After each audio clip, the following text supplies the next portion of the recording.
Assalamualaikum warahmatullahi wabarakatuh.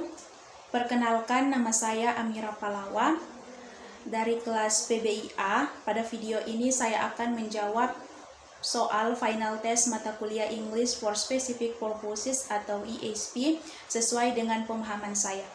Semoga jawaban yang saya sampaikan dapat dipahami dengan baik.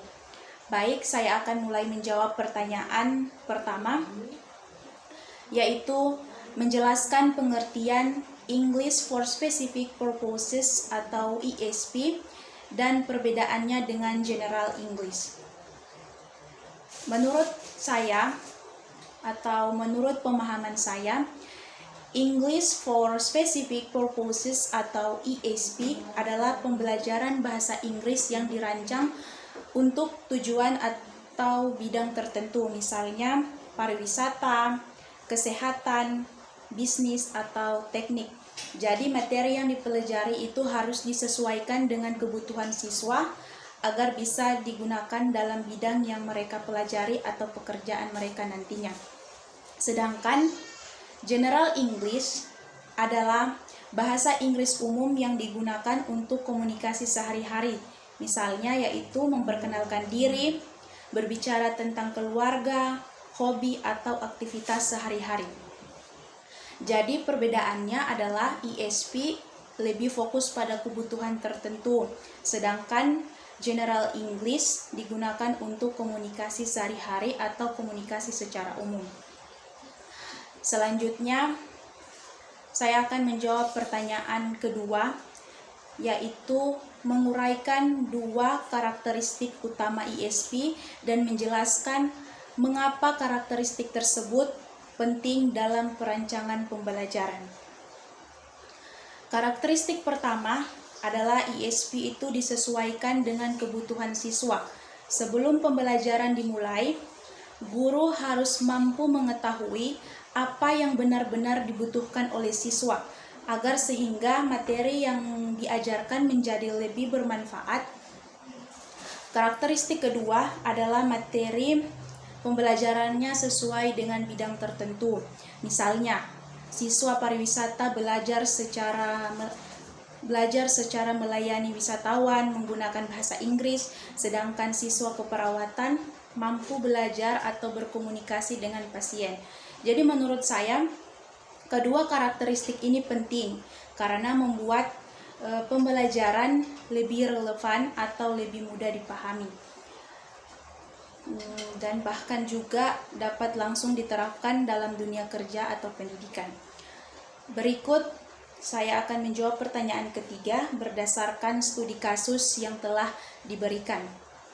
Yaitu pertanyaannya, apakah pendekatan ESP relevan digunakan pada kasus tersebut? Jelaskan alasannya menurut pendapatan saya.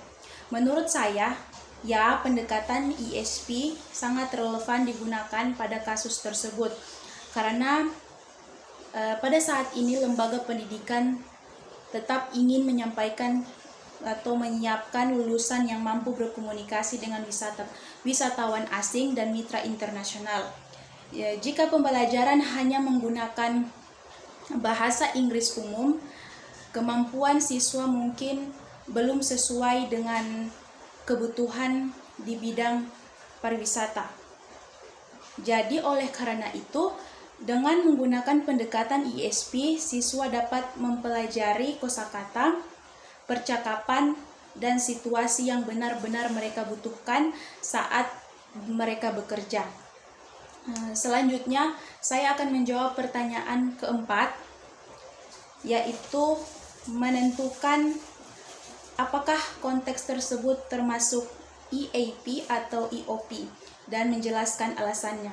Jadi menurut saya, konteks tersebut termasuk EOP atau English for Occupational Purposes, yaitu alasannya karena tujuan pembelajaran bahasa Inggris dalam kasus tersebut adalah untuk mendukung pekerjaan, yaitu agar lulusan mampu berkomunikasi dengan wisatawan asing dan mitra internasional.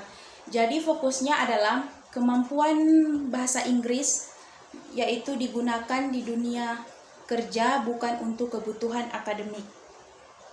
Terakhir, Saya akan menjawab pertanyaan kelima, yaitu dengan pertanyaannya menyebutkan 2 kebutuhan bahasa Inggris yang perlu diprioritaskan. Menurut saya, ada 2 kebutuhan yang perlu diprioritaskan, yaitu yang pertama adalah kemampuan berbicara atau speaking, karena siswa harus mampu berkomunikasi dengan orang asing atau wisatawan secara langsung. Yang kedua adalah penguasaan kosakata dan ungkapan dalam bidang pariwisata, contohnya seperti menyambut tamu, memberikan informasi, menjelaskan tempat wisatawan, dan membantu wisatawan ketika mereka membutuhkan bantuan.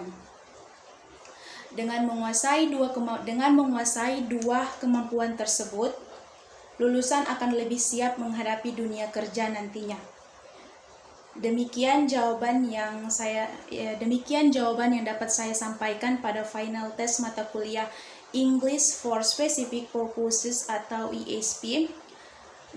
Terima kasih atas perhatian Bapak, Ibu, dan teman-teman. Mohon maaf apabila masih terdapat kekurangan dalam penyampaian maupun isi jawaban saya. Wassalamualaikum warahmatullahi wabarakatuh. Thank you.